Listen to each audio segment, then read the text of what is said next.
You're talking to two ELF guys? My stepsister Megan burst into my apartment waving printed screenshots like evidence in a court case, her face twisted with righteous fury. I knew you were desperate after Connor, but this is pathetic, Julia, messaging all these men like some kind off. But I was already looking past her dramatics to the screenshots themselves, recognizing my dating profile messages that I definitely hadn't sent, including one to a contact she'd overlooked in her stalking frenzy. How exactly had she gotten into my account? And did she really not notice that David from Arlington had FBI Cybercrime Division listed as his workplace? My name is Julia Winters, and I'm about to tell you how my stepsister's jealousy and criminal stupidity led to federal charges and the most awkward family dinner in history. Let me set the scene. I'm 29, a marketing manager at a tech startup, and recently single after a 3-year relationship ended with Connor deciding he needed to find himself in Thailand with his 22-year-old yoga instructor. But that's another story. Megan is 26, my stepsister since I was 15 when my dad married her mom. We'd never been close. She'd always seen me as competition for everything from parental attention to who got the bigger bedroom. When I got into Northwestern and she didn't, when I landed a good job while she bounced between schemes, when Connor and I moved in together while her relationships lasted about as long as her gym memberships, each milestone of mine seemed to personally offend her. 2 months after the Connor disaster, my friends finally convinced me to try online dating. I'd joined Hinge, crafted a profile that was honest but flattering, and started matching with people. Nothing serious yet, just conversations, feeling out the dating scene after 3 years off the market. What I didn't know was that Megan had apparently decided my dating life was her business. "How did you get these?" I asked, trying to stay calm while my mind raced. "That's not important," she snapped. "What's important is that you're acting like a single woman using a dating app exactly as intended." I interrupted. "Revolutionary." Her face reddened. "I'm trying to protect you. After Connor, you're obviously not thinking clearly. Talking to all these strangers. Megan, how did you get into my account?" She lifted her chin defiantly. "You used the same password as your Netflix, which I still have access to, by the way." My blood went cold. I had used the same password. Stupid, I know, but I'd set up the dating profile in a post-breakup wine haze and hadn't thought it through. But that didn't explain. "You didn't just look," I said slowly. "These messages, you've been talking to my matches, pretending to be me. Someone had to. You were being too picky. That doctor hasn't heard from you in a week." I grabbed the screenshots from her hands, scanning through them. Horror washed over me as I read my messages. She'd been incredibly forward, suggesting meetups, making innuendos, and worst of all, she'd been rude to several matches who didn't meet whatever standard she'd decided on. "You told this guy he seemed boring?" I showed her a message. "He's a pediatric nurse who volunteers at animal shelters. He had photos with his mother." Red flag. Having a good relationship with family is a red flag. "You're too trusting, Julia." I was weeding out the losers. I kept flipping through pages, my anger building with each message she'd sent. Then I stopped. There, buried in her pile of evidence, was a conversation with David. David from Arlington. Supervisory Special Agent David Davidson, according to his profile. FBI Cybercrime Division. Who I'd matched with 3 days ago but hadn't messaged yet because I was intimidated by the whole FBI thing. But Megan had messaged him. Oh, had she messaged him? "Hey handsome," her first message read. FBI must stand for fine body indeed. I wanted to die, but it got worse. Over the course of 2 days, she'd sent him increasingly aggressive messages, getting irritated when he didn't respond immediately. The final message, sent that morning, read, "Whatever, you're probably a fake profile anyway." Nobody in the FBI would be on a dating app. Pathetic catfish. My phone, sitting on my coffee table, buzzed. A Hinge notification. With shaking hands, I opened it. A message from David. "Hi Julia. I need to ask, have you been having issues with account security? I'm noticing some unusual activity patterns in our conversation that suggest possible unauthorized access. This is not a pickup line, I'm genuinely concerned. David." Megan was still ranting about protecting me from myself when I held up my hand. "Megan, you just harassed an FBI agent." "What?"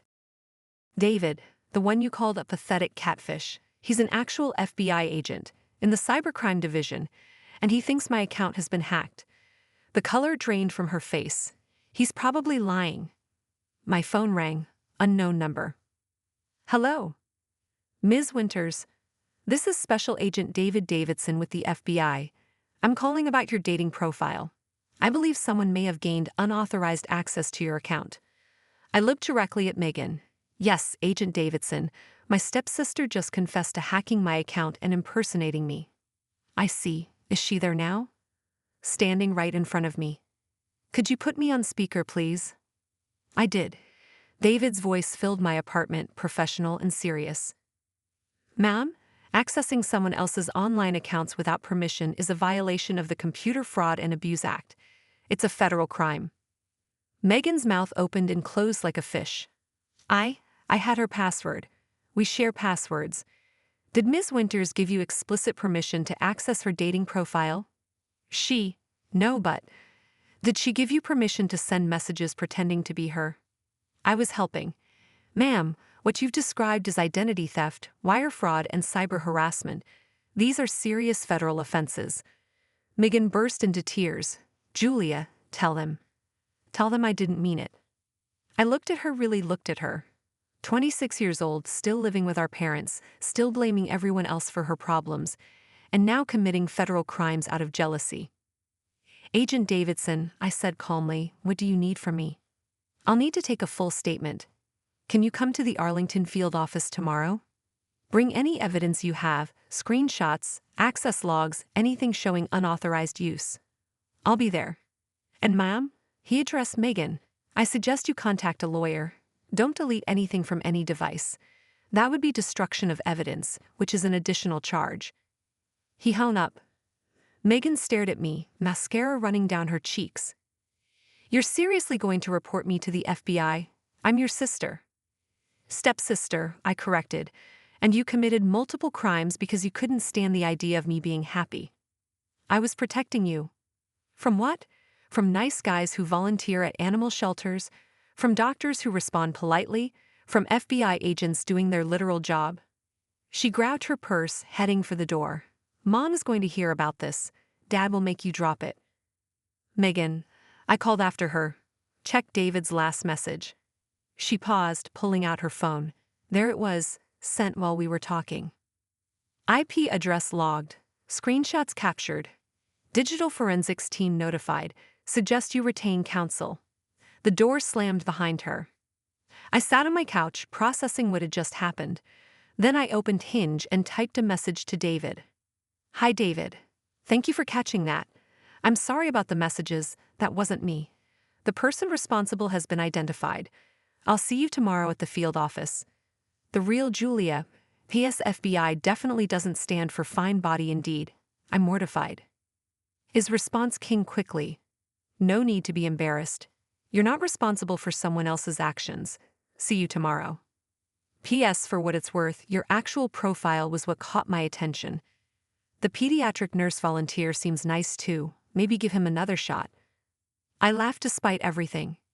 An FBI agent giving me dating advice after my stepsister tried to catfish him. You couldn't make this stuff up. The next day at the field office was surreal. David was professional but kind, taking my statement with the same seriousness he probably applied to major cybercrime cases.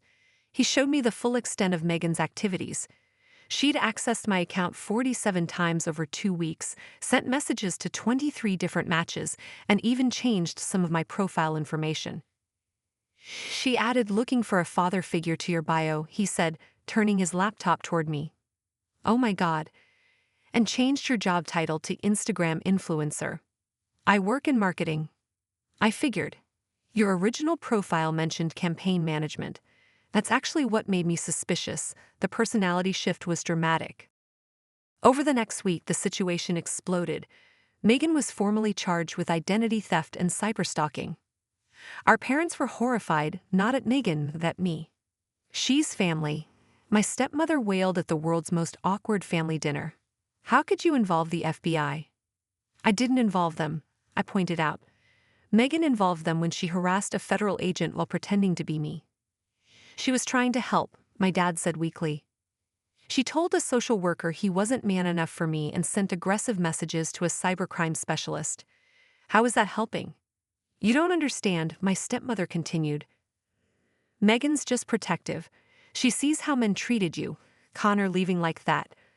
Connor's choices aren't Megan's to avenge. And they definitely don't justify federal crimes. The dinner ended with my stepmother in tears, my dad disappointed, and Megan glaring at me like I'd ruined her life. She was facing potential jail time, definite probation, and fines she couldn't afford.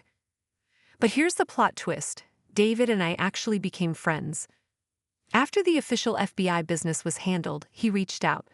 This is probably weird, his message read, but you seem like you have a good sense of humor about this whole insane situation. Coffee sometime. As friends, I don't date witnesses in active cases. We met for coffee, then lunch, then drinks with his FBI colleagues who wanted to hear the story of the worst catfisher in history. Turns out, David was funny, kind, and absolutely committed to cybersecurity. Your stepsister did you a favor, he said one evening. Not the crime part, that's inexcusable. But now you know to use different passwords for everything. And to trust my gut about setting boundaries with family. That too. Megan eventually pled guilty to reduced charges, 6 months probation, community service, and a restraining order keeping her from accessing any of my online accounts. She also had to write apology letters to the 12 men she'd harassed while pretending to be me. The pediatric nurse was really gracious about it, I told David. We actually went out once. Nice guy, no spark. And the doctor? Turned out he was married. Megan's rudeness saved me from that disaster. The family dynamics never fully recovered. My stepmother still thinks I overreacted. My dad tries to keep the peace. Megan moved out of state after her probation ended. Last I heard she was selling essential oils and definitely not hacking anyone's accounts. And David? Reader, I married him. Not right away, we waited until after the case was completely closed, after we'd been friends for a year, after he'd asked me out properly with no federal crimes involved. Our wedding was small, family drama-free. Megan wasn't invited, obviously, and my dating profile bio became part of his wedding speech. I knew Julia was special when I saw her real profile, thoughtful, funny, genuinely interested in connecting with people.